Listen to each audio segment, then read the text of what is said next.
but how much you think about this huge problem for the coalition, which is losing support among these huge parts of the American electorate.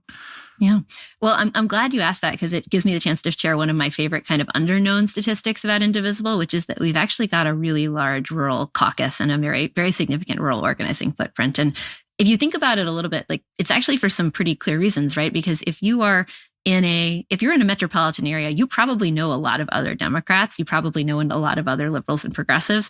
If you are in a rural area, if you're in a pretty red area, the Indivisible group might be your only social outlet, right? For people who think like you do. And so some of the groups that I'm actually really the proudest of are the folks who are kind of holding up the banner for progressive causes, or for, even just center left causes in really rural areas.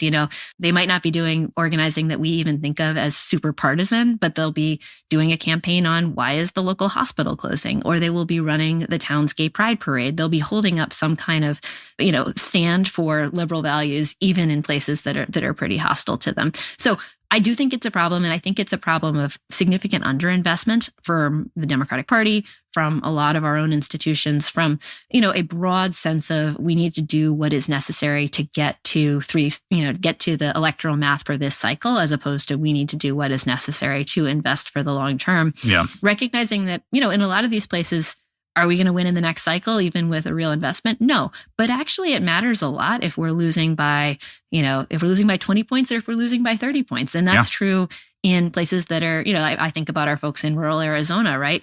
Holding those margins down doesn't matter a lot to winning locally, but it matters a ton to the rest of the state and to whether we're actually able to get someone like a Ruben Gallego into office. And so I do think there is a long-term underinvestment problem. I also think that, we should be real, that it's not just about is money being put into organizing in these places. It's also about the media ecosystem. It's also about the information environment that these folks are exposed to.